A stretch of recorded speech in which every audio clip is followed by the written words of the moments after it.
ที่อ้ายทักหาอยากให้เจ้าหูว่าอ้ายคิดทอดเจ้าหลายมันเป็นความสุขทางใจของผู้ชายบ่หล่อคนนี้ทักไปวอทแอปเฟซไลน์ก็ย้อนว่าอ้ายอยากบอกน้ำเจ้าคนดีแต่ก็ยังบ่มีท่าที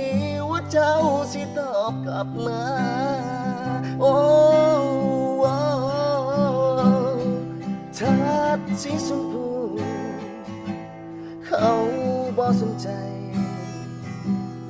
ก็หันมาเบิ่งแซดสีฟ้า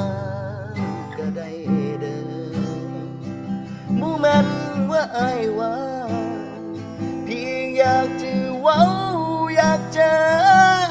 ถ้าตอบแซดน้องอยู่เด้อหูบ่ลำคาญก็บอกกันเด้อ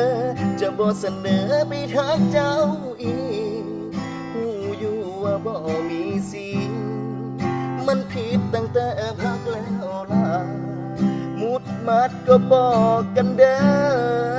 อเลิกก็บอกกันมาจะบ่ทักไปหาถ้าเจ้าบ่อยากเว้านำโอ้ยเพื่อให้เจ้าสบายใจ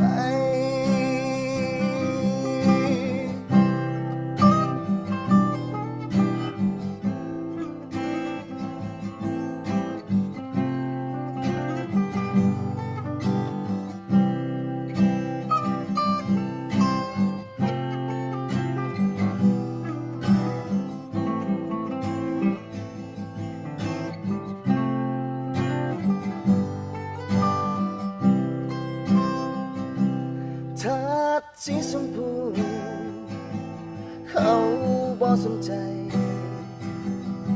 ก็หันมาเบิ่งแซดสีฟ้าก็ได้เด้อบ่แม่นว่าอ้ายว่า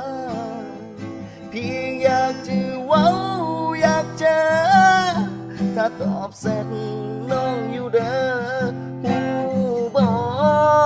ลำคาญก็บอกกันเด้อจะบ่เสนอไปทักเจ้าอีกหูอยู่ว่าบ่มีสิ่งมันผิดตั้งแต่พักแล้วล่ะมุดมัดก็บอกกันเด้อเลิกก็บอกกันมาจะบ่ทักไปหาถ้าเจ้าบ่อยากเว้านำลำคาญก็บอกกันเด้อจะบ่เสนอไปทักเจ้าอีกหูอยู่ว่าบ่มีสิ่งมันผิดตั้งแต่พักแล้วล่ะมุดมัดก็บอกกันเด้อเลิกก็บอกกันมาจะบ่ทักไปหาถ้าเจ้าบ่อยากเว้านำ